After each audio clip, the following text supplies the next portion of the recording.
दहावीचे अक्षरमाला भारती महाराष्ट्र स्टेट बोर्ड इंग्लिश मीडियमचे इत्या 10वीचे मराठीचे पुस्तक आहे। सर्वात प्रथम आपण मराठी अक्षर भारती इत्या 10वी द्वितीय भाषा याचा अभ्यास बघणार आहोत। राष्ट्रगीत असते, प्रतिज्ञा असते, प्रस्तावना असते आणि सगळ्यात इम्पॉर्टन्स म्हणजेच अनुक्रमणिका। ही झाली अनुक्रमणिका। आता तुम्हाला विद्यार्थी मित्रांनो तुम्हाला समजलंच असेल की आपल्याला भाग 1, 2, 3, 4 म्हणजे वर्षभरात आपल्याला 4 भागांचा अभ्यास करायचा आहे। म्हणजे 6 महिन्यासाठी आपल्याला 2 भागांचा पूर्ण अभ्यास करायचा आहे।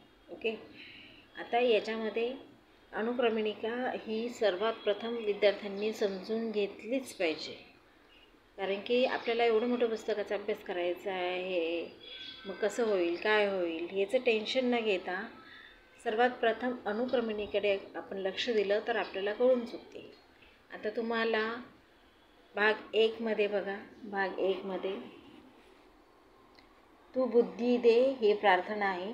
प्रार्थना तुम्हाला परीक्षेमध्ये येत नाही, पण चाल वगैरे लय तालसाठी ही प्रार्थना जरूर पाठ करणे आवश्यक आहे। दुसरे आहे संतवाणी। संतवाणीमध्ये अंकिला मी दास तुझा ही कोणाची आहे? संत नामदेवांनी लिहिलेली। अंकिला मी दास तुझा ही पोयम किंवा ही अभंग कोणी लिहिलेले? संत नामदेवांनी। आणि योगी सर्वकाळ सुखदाता, योगी सर्वकाळ सुखदाता ही अभंग कोणी लिहिलेला आहे? संत एकनाथ महाराजांनी। संत एकनाथ महाराज योगी सर्वकाळ सुखदाता आणि अंकिला मी दास तुझा संत नामदेव महाराज। म्हणजे पहिली कविता आपली काय झाली संतवाणीमध्ये? अंकिला मी दास तुझा आणि योगी सर्वकाळ सुखदाता।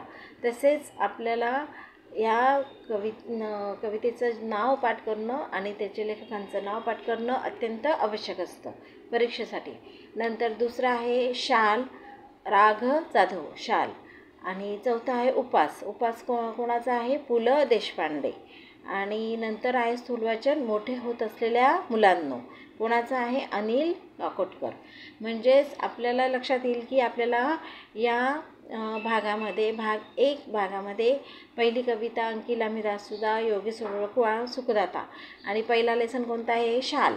शाल कोणाचा आहे? राघ जाधव। उपास, उपास कोणाचा आहे? पु ल देशपांडे।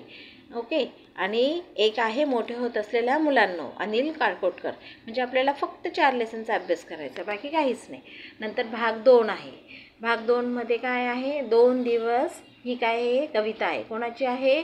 नारायण सुर्वे यांची। 2 दिवस ही कविता कोणाची आहे? नारायण सुर्वे यांची। आणि चुडीवाला ही कविता कोणाची आहे? जयश्री। चुडीवाला हा लेसन आहे, कोणाचा आहे तो? जयश्री रुईकर। जयश्री रुईकर। आणि फुटप्रिंट्स, फुटप्रिंट्स कोणाची आहे? डॉक्टर प्रदीप आवटे। फुटप्रिंट्स कोणाचे आहे? डॉक्टर प्रदीप आवटे। खूपच छान लेसन आहे चुडीवाला, फुटप्रिंट्स आणि ऊर्जा शक्तीचा जागर। कोणाचा आहे? ऊर्जा शक्तीचा जागर। कोण आहे लेखक? डॉक्टर रघुनाथ माशेलकर। कोण आहे लेखक? डॉक्टर रघुनाथ माशेलकर। आणि परत एक स्थूलवाचन आहे जाता असताला।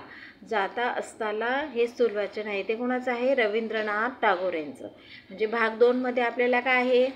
स्थूलवाचन कविता कोणती आहे? 2 दिवस। 2 दिवस म्हणजेच कोणाची आहे ती? नारायण सुर्वेची।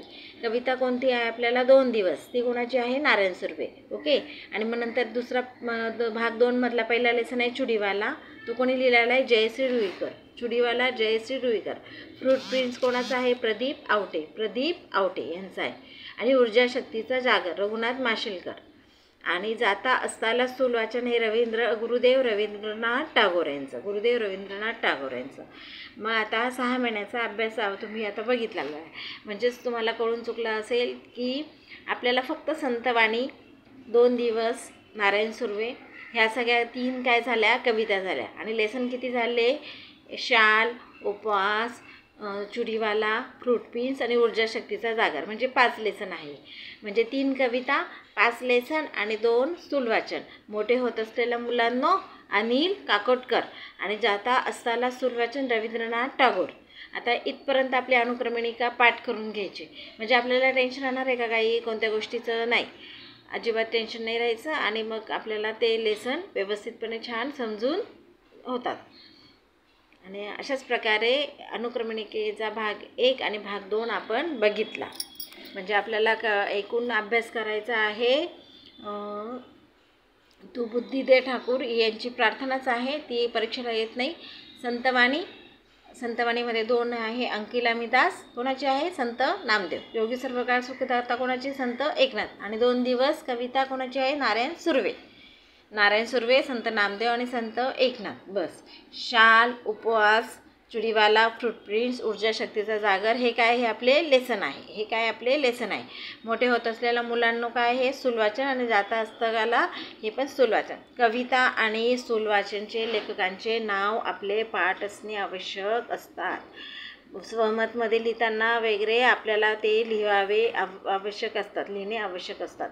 मोठे होत असलेल्या मुलांचं लेखकाचं नाव काय? डॉक्टर अनिल काकोडकर.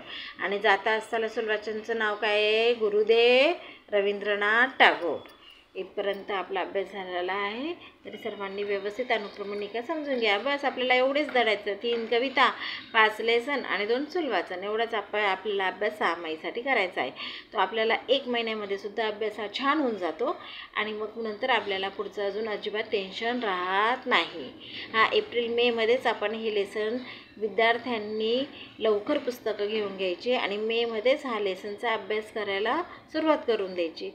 प्रत्येक लँग्वेजचे पुस्तकं आपले वाचले गेले पाहिजे, तरच अजून छान प्रकारे आपल्याला ते समजून जातात. आणि नंतर आपल्याला एवढं मोठ्या पुस्तकाचा अभ्यास करायचा आहे, कसं काय होईल, आपला अभ्यास राहून गेला याचं अजिबात टेन्शन घ्यायचं नाही. लँग्वेज मराठी, हिंदी, संस्कृत असेल, इंग्लिश असेल, हे थोडे आधीच आपण एप्रिल-मेपासूनच सुरुवात करून द्यायचे, म्हणजे सायन्स मॅथला आपल्याला टेन्शन राहत नाही. अशा प्रकारे तुम्हाला चांगल्या प्रकारे मार्क मिळेल आणि आपला 10वीचा अभ्यासक्रम सुखकारक होईल. नमस्ते. जय हिंद, जय महाराष्ट्र.